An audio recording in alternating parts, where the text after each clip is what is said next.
Hello guys, പുതിയൊരു വീഡിയോയിലേക്ക് ഏവർക്കും സ്വാഗതം. ദിലീപ് കേസിലെ മാഡം ആരാണ്?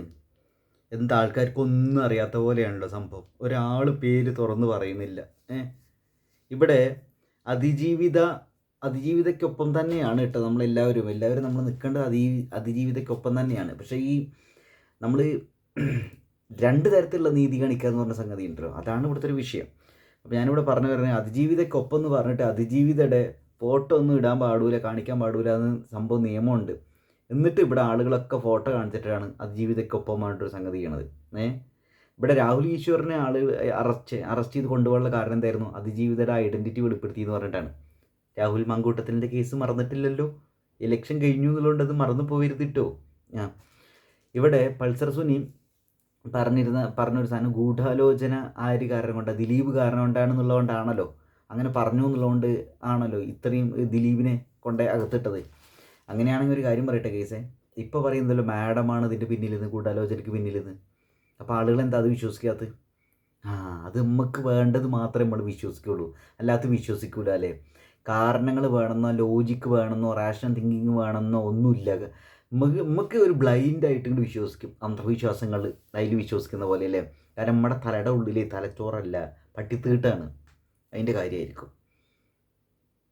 എന്താ സംഭവം? എല്ലാവരും ഇങ്ങനെ പേട്ടനെ ഒതുക്കണം, പേട്ടനെ ചെയ്തിട്ടുണ്ട്. നമുക്കെല്ലാവർക്കും അറിയാം ഇങ്ങേരാണ്, ദിലീപാണ് ഇത് ചെയ്തിട്ടുള്ളത് എന്നൊക്കെ പറഞ്ഞിട്ട് ആളുകൾ ഇങ്ങനെ കമൻറ്റ് ചെയ്യുമ്പോഴേ അതിവർ എന്ത് തെളിവുണ്ടോ? എന്ത് തെളിവിൻ്റെ അടിസ്ഥാനത്തിൽ ഇവർ ചെയ്യണത്? അപ്പോൾ കോടതി വിധിനെ മാനിക്കണില്ല എന്നാണോ? ഗൈസേ, ഞാനൊരു കാര്യം പറയട്ടെ. ഇപ്പോൾ പ്രിയങ്കയുടെ ഇൻ്റർവ്യൂ വന്നുകൊണ്ടിരിക്കുന്നുണ്ട്. ദിലീപിൻ്റെ അടുത്താണ്, ദിലീപിൻ്റെ അടുത്ത ഫ്ലാറ്റിലാണ് ഇവർ താമസിക്കുന്നത്, പ്രിയങ്കയിൽ.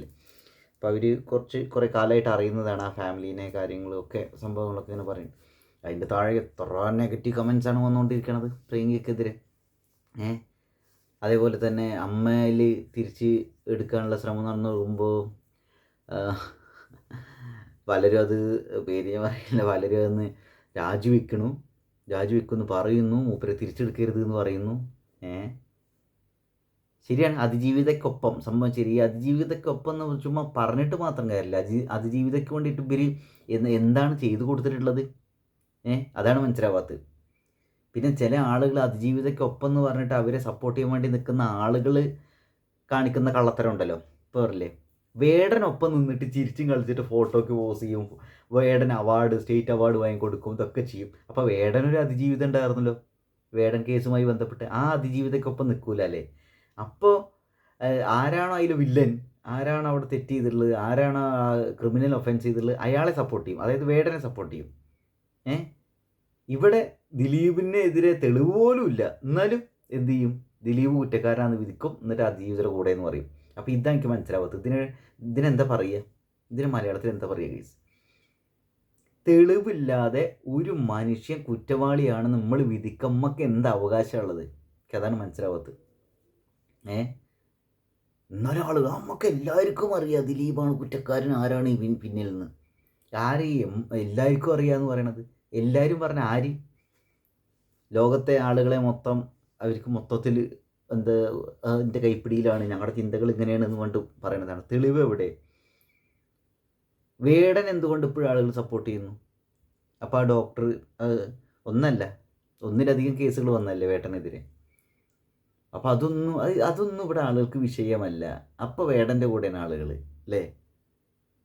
വേട്ടക്കാരൻ്റെ കൂടെയാണ് ആളുകൾ, ഇരയ്ക്കൊപ്പമല്ല. രാഹുൽ മാങ്കൂട്ടത്തിൻ്റെ കാര്യത്തിൽ എന്ത് സംഭവിച്ചു?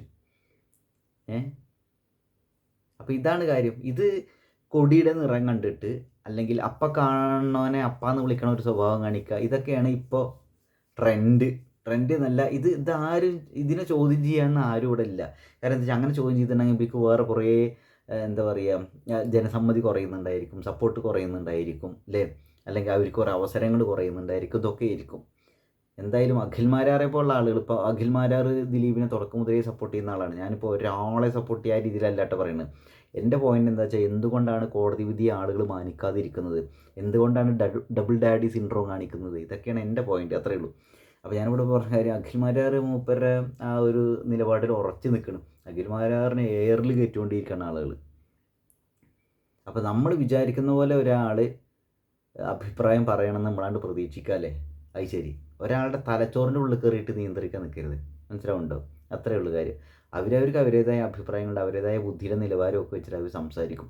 ഇവിടെ പാർട്ടി അടിമകൾ എന്തൊക്കെയാണ് ഇവിടെ കാണിച്ചുകൊണ്ടിരിക്കുന്നത്?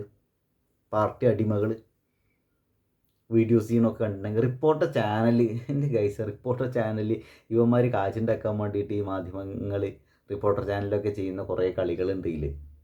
എന്നിട്ട് റിപ്പോർട്ടർ ചാനലിൽ കാണിച്ചല്ലോ മൊട്ടാരുൺ ഇങ്ങനെ കാണിച്ചല്ലോ എന്നൊക്കെ പറഞ്ഞു. മൊട്ടാരുണൊക്കെ ഇത് എമ്മാതിരി കളി കളിച്ചുകൊണ്ടിരിക്കണമെന്ന് ചോറ് തിന്നണ അന്നം തിന്നണ ആളുകൾക്ക് മനസ്സിലാവും. റിപ്പോർട്ടർ ചാനൽ ആകെ പൊളിഞ്ഞ് വാളീസായി കോടിക്കണക്കിന് റുപ്യ നഷ്ടത്തിലായിട്ട് നിൽക്കുന്ന സമയത്ത് എവിടുന്ന ഫണ്ട് വന്നതെന്നൊക്കെ കൃത്യമായിട്ട് അറിയാം. എന്തുകൊണ്ടാണ് ചാനൽ നികേഷ് കുമാറിൻ്റെ ചാനലൊക്കെ ഇതിപ്പോൾ അത്യാവശ്യം ലൈവ് ലൈറ്റിൽ തിളങ്ങിക്കാനുള്ള കാരണം എന്താ? എന്തുകൊണ്ടാണ് ടോപ്പ് നമ്പർ 1 ന്യൂസ് ചാനൽ എന്നുള്ള ലെവലിലേക്കൊക്കെ? അത് കള്ളത്തരാണ് അവർ കാണിക്കണത്, വേറെ സംഭവം. അതിന് വേറെ കുറേ കാര്യങ്ങൾ ഇപ്പോൾ 24 ന്യൂസുകാർ കുറച്ച് കാര്യങ്ങളൊക്കെ പുറത്ത് വിട്ടിട്ടുണ്ടായിരുന്നു. എങ്ങനെയാണ് അവർ ടോപ്പ് നമ്പർ 1 രീതിയിലേക്ക് എത്തിയെന്നൊക്കെ. അപ്പോൾ ഇത് മീഡിയക്കാർ മൊത്തം എല്ലാവരും കൂടി ഒരു അവരുടേതായിട്ടുള്ള ഒരു നറേറ്റീവ് ഉണ്ടാക്കിയെടുക്കാനുള്ള ഒരു സംഭവമായിരുന്നു. എൻ്റെ ചോദ്യം ഇതാണ് കേസ്, ആരായിരിക്കും മാഡം? നിങ്ങൾക്ക് എന്താ തോന്നുന്നത്? ഒന്ന് ആലോചിച്ച് നോക്കി. പൃഥ്വിരാജിനെതിരെ മഞ്ജു വാര്യറിനെതിരെ വലിയ രീതിയിൽ അത്യാവശ്യം ചോറ് തിന്നണ ആളുകൾക്ക് ആലോചിച്ചിട്ട് കുറേ കാര്യങ്ങൾ മനസ്സിലാവും. ഒരു പക്ഷേ അവരാവാൻ സാധ്യതയുണ്ട് ഇതിൻ്റെ പിന്നിൽ നിന്ന്. ലാലും ഒക്കെ ചേർന്നിട്ട് പിന്നെ പൂട്ടാൻ നോക്കിയതാണല്ലോ ദിലീപിനെ. അത് ദിലീപിനെ നിങ്ങൾ ഇവിടെ തീരുമാനിക്കുന്നുണ്ട്, ദിലീപ് കാരണം കൊണ്ടാണിത്, ദിലീപാണ് ഇതിൻ്റെ പിന്നിൽ ആൾ എന്നൊക്കെ. അത് പൾസർ സുനിൻ്റെ വർത്താനം കേട്ടിട്ട്. പൾസർ സുനിക്ക് ഇപ്പോൾ ആരുടെ പേര് വേണമെങ്കിൽ പറഞ്ഞൂടെ? നിങ്ങളുടെ പേര് പറയുക, എൻ്റെ പേര് പറയുക, അല്ലെങ്കിൽ വേറെ ഏതെങ്കിലും രാഷ്ട്രീയക്കാരുടെ പേര് പറയുക, രാഷ്ട്രീയക്കാരുടെ പേര് പറയുക. നിങ്ങൾ അതേപോലെ വിശ്വസിക്കും. മൂപ്പര് ക്രിമിനലാണ്. ശരി, എന്നാൽ വേറൊരു കാര്യം പറഞ്ഞു. നിങ്ങളുടെ അതേ ലോജിക്ക് വെച്ച് പറയാണ്, പൾസർ സുനി ദിലീപിൻ്റെ പേര് പറഞ്ഞുകൊണ്ടല്ലേ ദിലീപ് കുറ്റക്കാരൻ നിങ്ങൾ പറയണത്? അങ്ങനെയാണെങ്കിൽ പൾസർ സുനി ഇപ്പോൾ വേറൊരു മാഡം എന്ന് പറഞ്ഞില്ലേ? ആരായിരിക്കും മാഡം? മഞ്ജു വാര്യർ അങ്ങനെയാണെങ്കിൽ സംശയിച്ചൂടെ കേസ്? അപ്പോൾ ഇതൊക്കെയാണ് ഇതിൻ്റെ കാര്യം. അപ്പോൾ പലരും പറഞ്ഞു മഞ്ജു വാര്യരല്ല കാവ്യ മാധവനാണ് എന്നൊക്കെ പറയുന്നു. എന്തായിക്കോട്ടെ. അപ്പോൾ എന്തായാലും അപ്പോൾ ദിലീപ് അല്ല എന്നൊരു ലെവലിലായി മാറിയില്ലേ ഈ സംഭവം? പക്ഷെ എന്നല്ല, ദിലീപിനെ തന്നെ കുരുക്കണം, എന്നാലാണ് ആളുകൾക്ക് സന്തോഷമുള്ളൂ. അതാണ് ഇതിൻ്റെ ഒരു അവസ്ഥ. എന്തായാലും മലയാളികൾക്ക് ഞാനൊരു കാര്യം പറയട്ടെ, സ്വതന്ത്രമായി ചിന്തിക്കാനുള്ള ബോധം കുറവാണെന്ന് എനിക്ക് തോന്നുന്നുണ്ട്. പ്രത്യേകിച്ച് സോഷ്യൽ മീഡിയയിൽ കാര്യമായിട്ട് ഇടപെടുന്ന ആളുകൾ. ഈ കമൻറ്റോളികളുടെ കാര്യമാണ് ഞാൻ പൊതുവെ പറയണത്. നിങ്ങൾ ഈ ബ്രെയിനൊന്ന് ഉപയോഗിച്ചിട്ട് ഒരു സമാധാനത്തോടുകൂടി ആലോചിച്ച് നോക്കി. അപ്പോൾ കുറേ കാര്യങ്ങൾ ക്ലിയർ ആയിട്ട് വരും. നിങ്ങൾ റിപ്പോർട്ടർ ചാനൽ പറയുന്നത് അതേപോലെ വിഴുങ്ങാണ്ടിരിക്കും. നമ്മുടേതായിട്ടുള്ള ഒരു ഇതും കൂടി വെച്ചിട്ട് ഒരു കാര്യത്തെ അനലൈസ് ചെയ്യും. അതുപോലെ ഞാൻ സംസാരിക്കുന്നത് അതേപോലെ വിഴുങ്ങാണ്ടിരിക്കും. ഈ സാധനം ഉപയോഗിച്ചിട്ട് എന്തെങ്കിലും വർക്ക് ചെയ്യുക, അല്ലെങ്കിൽ ചെതൽ പിടിച്ച പോലെയും സാധനം. അതുപോലെ ഒരു ചാനൽ, ഈ മാധ്യമങ്ങളൊക്കെ അവർക്ക് റേറ്റിംഗ് കിട്ടാൻ വേണ്ടിയിട്ട് പല സാധനങ്ങളും പല രീതിയിൽ എല്ലാം പൊതിഞ്ഞ് കെട്ടിയിട്ട് ഇതാണ് സത്യം പറഞ്ഞിട്ട് നമ്മുടെ മുന്നിൽ കൊണ്ടുവന്ന് വരുമ്പോഴേ അത് അതേപോലെ വിശ്വസിക്കാണ്ടിരിക്കുക. ഓക്കെ, നമ്മുടേതായിട്ടുള്ളൊരു ഒരു ഒരു ഒരു അനലിറ്റിക്കൽ പവറൊക്കെ വെച്ചിട്ട് ചെയ്യുക. അപ്പോൾ ആദ്യമായിട്ടാണ് ചാനൽ കാണുമെങ്കിൽ സബ്സ്ക്രൈബ് ചെയ്യുക ഗൈസ്. എൻ്റെ കുറച്ച് അത്രയേ ഉള്ളൂ. വേറെ കുറച്ച് കാര്യം കൂടി പറയേണ്ടത്, വലിയ ലോങ് ആയിട്ടുള്ളൊരു വീഡിയോ ആയി പോകുന്നുള്ളതുകൊണ്ട് നിർത്തുന്നു ഗൈസ് തൽക്കാലം.